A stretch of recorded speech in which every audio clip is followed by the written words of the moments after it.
Bienvenido a Entorno Blockchain, el podcast donde vas a entender cripto más allá de la especulación. Comenzamos. Hola, ¿qué tal mis estimadas y estimados? Bienvenidos a un nuevo episodio de Entorno Blockchain Podcast. El día de hoy, les voy a estar hablando un poco más a detalle y a un nivel de profundidad mayor de lo que ves en la superficialidad de las redes sociales sobre los ETFs spot de Bitcoin. ¿Es bueno? ¿Es malo? Depende mucho la óptica con la que lo veas. Depende mucho el nivel de experiencia y conocimiento que tú tienes en cripto, si es tan bueno o tan malo para ti. Y eso es parte de lo que quiero, que aterrizar el día de hoy y que tú saques tus propias conclusiones si para ti es bueno o para ti es malo el ETF de Bitcoin. De hecho, te voy a dejar aquí una encuesta en el mismo episodio. Si la respondes, te lo agradecería muchísimo. Todo este tipo de interacciones pues son muy bien recibidas y pues me da a entender que es bien valorado el contenido que compartimos en este tipo en este podcast como tal, ¿no? Entonces, vamos a empezar con lo bueno y lo malo del ETF o los ETFs de Bitcoin, ya que no todo es lo que parece. Primero que nada, tienes que entender que ETFs de Bitcoin ya existían, no es algo nuevo. La diferencia crucial es que esos ETFs que ya existían son ETFs pues de futuros. En pocas palabras, no eran los fondos de inversión que iban al mercado a comprar Bitcoins y se encargaban de custodiarlos de forma segura y todo el rollo que involucra comprar Bitcoins de forma real, si lo quieres ver, sino que ETFs de futuros están compuestos de instrumentos derivados, que son básicamente contratos que pactan el precio de un activo en el futuro. Por lo general, estos ETFs de futuros se componen, así se llama el instrumento financiero, futuros financieros.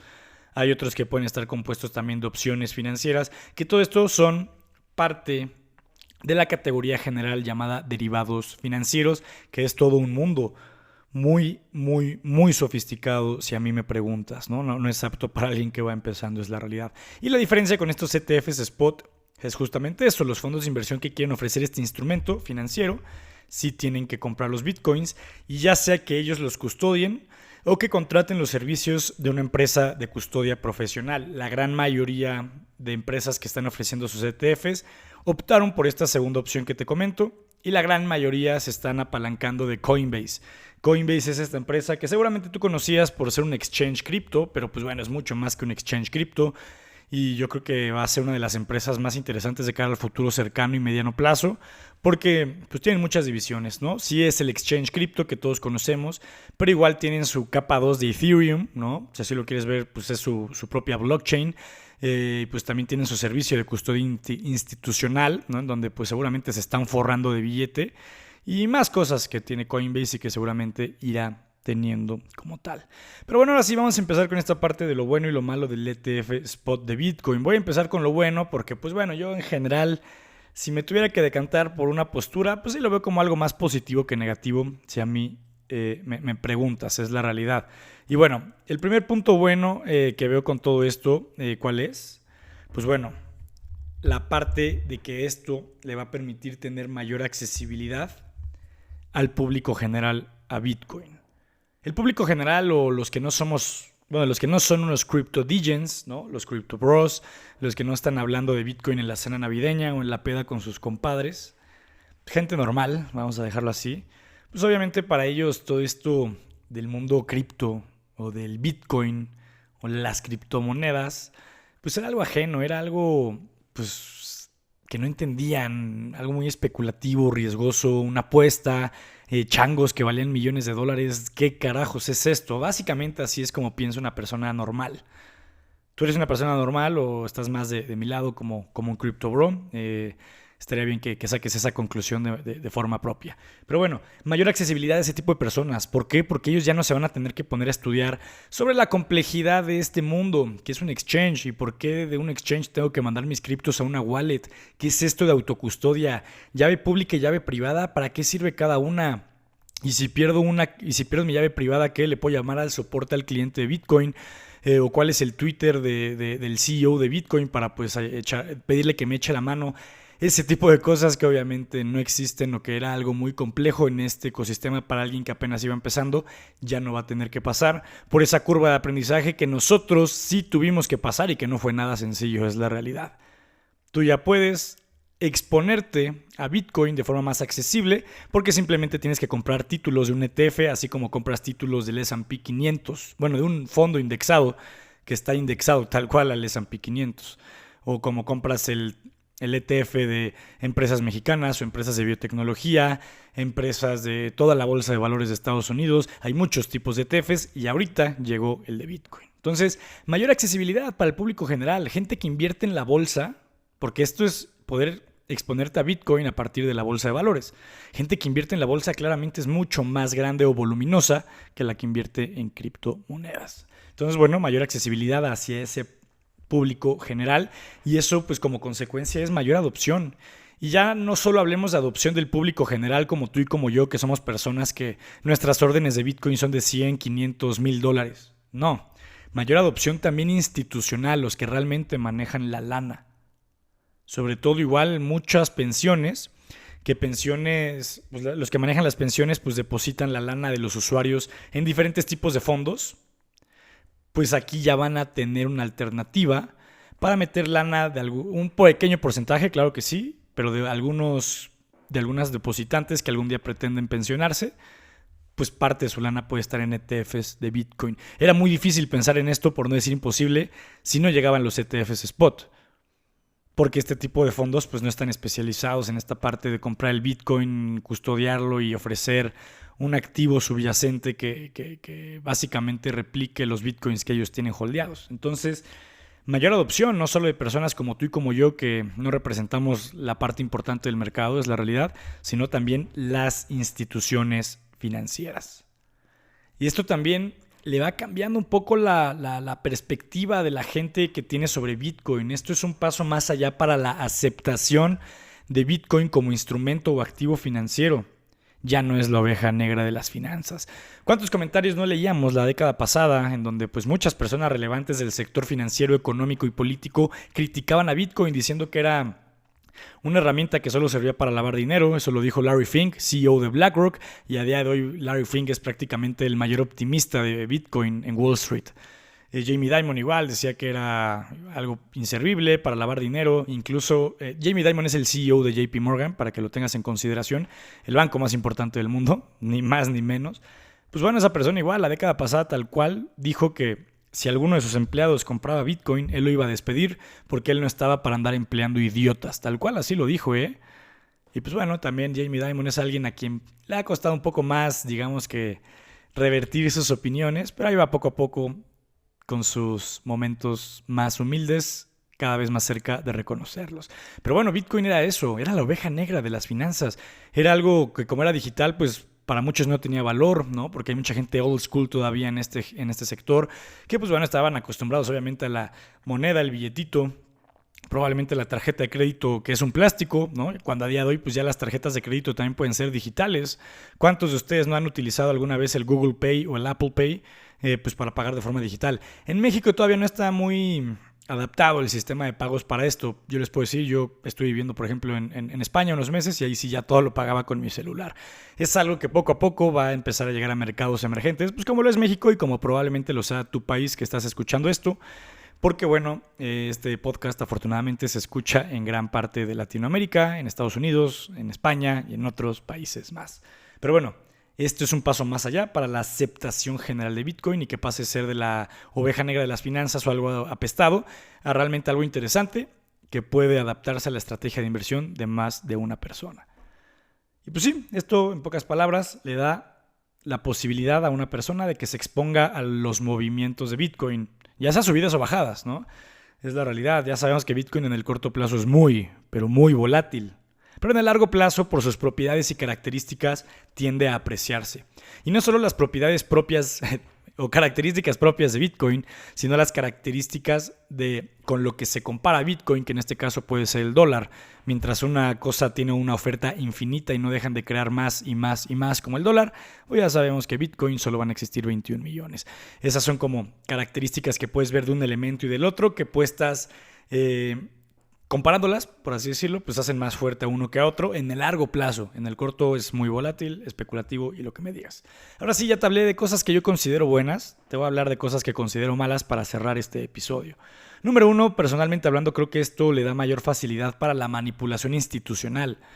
Es bien sabido que a las instituciones financieras les encanta manipular los mercados financieros. Viven de eso, tal cual de eso sacan ganancias.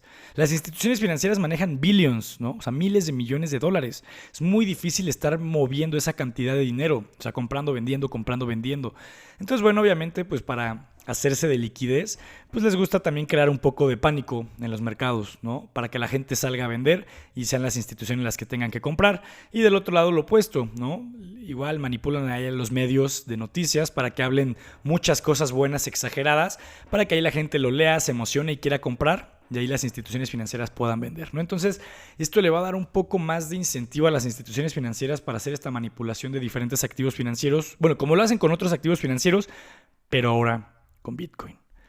Otra cosa que puede ser mala es que solo es un instrumento financiero, o sea, pensando en comprar para venderlo.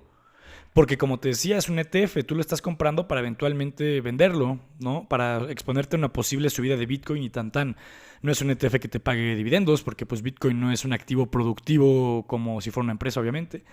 Solo es un activo de compraventa prácticamente, cuando Bitcoin tiene muchas, pero muchas propiedades. Y esto es algo que tienes que entender sí o sí. Tener el ETF de Bitcoin no es tener Bitcoin. Quítate esa idea desde ahorita. Tener Bitcoin realmente es tener la posibilidad de tener una autocustodia sobre tu dinero. Que nadie más que tú tenga el control absoluto del dinero. Bitcoin por eso es libertad financiera. No libertad financiera en el sentido de eres millonetas y ya no tienes que trabajar. Libertad financiera en el sentido de que pues, tú tienes el control y puedes hacer con tu dinero lo que se te plazca. Sin la autorización de organismos centrales o intermediarios financieros. Toda esta parte de cross-border transactions, ¿no? Transacciones transfronterizas, baratas, transparentes, seguras, eficientes y demás, que pues Bitcoin es uno de los mejores activos para eso. En la realidad ya no es el mejor, como lo fue en su momento de creación, pero sí sigue siendo mucho más eficiente que la red SWIFT, que es la que utilizan los bancos tradicionales. Y pues el control absoluto sobre el activo, que sí lo puedes tener comprando Bitcoin real en un exchange y pasándola a una wallet, mientras con el ETF obviamente no tienes esto. También algo que veo malo es que aún estás más expuesto al ruido de Wall Street.